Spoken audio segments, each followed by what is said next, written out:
Bonjour à tous, j'espère que vous allez bien. On se retrouve pour le 43e épisode des Titans du Monsterverse. Aujourd'hui, je vais vous parler de Mokele Mbambe.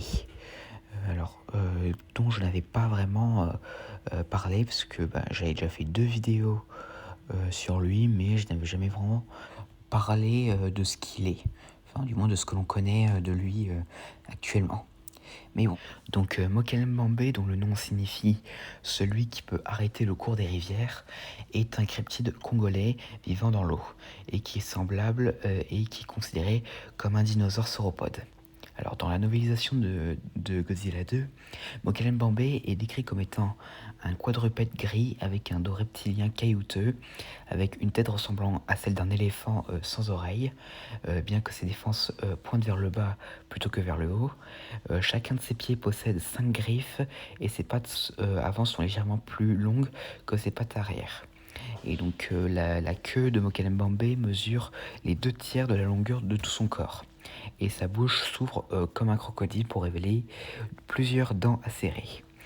Il a également une corne incurvée sur le dessus de sa tête qui vibre d'une faible lueur verte.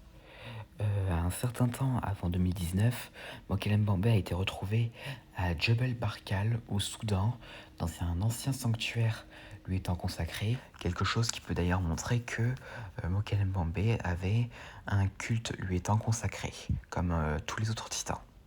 Et donc Monarch y construira un avant-poste ici, donc l'avant-poste 75. Quand Ghidorah révèle les titans, Mokele Mbambe se libère et tue tous les agents de Monarch de la région.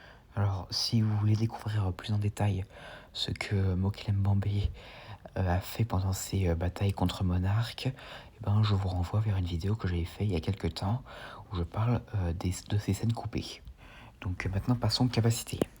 Donc le dos reptilien caillouteux de Mokele Mbambe est suffisamment résistant pour résister à une explosion de missiles qui n'a presque aucun effet sur lui. Et donc, pour vous dire, dans la novélisation, il a dit qu'il avait pris un bombardement entier sur le dos qui ne l'a même pas affecté. Et donc, en plus de ses défenses, la queue de Mokele Mbambe est assez pointue pour couper un balbuzard pêcheur en deux et assez forte pour découper une pyramide.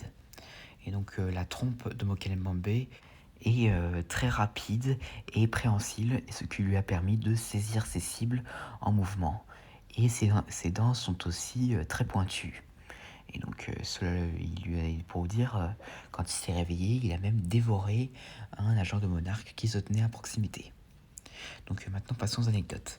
Donc malgré son nom, Mokele Mbambe partage plus d'éléments avec et peut donc être inspiré par le Grootslang.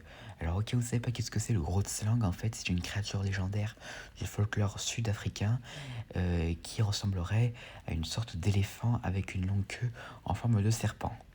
Et donc cela conduit à une possibilité comme quoi le mythe du Grootslang a été inspiré par des observations de Mokele Mbambe.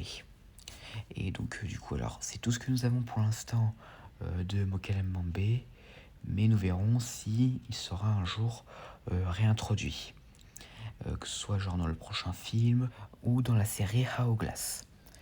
Et donc voilà, j'espère que cette vidéo vous aura plu, n'hésitez pas à me dire ça dans les commentaires et à la prochaine.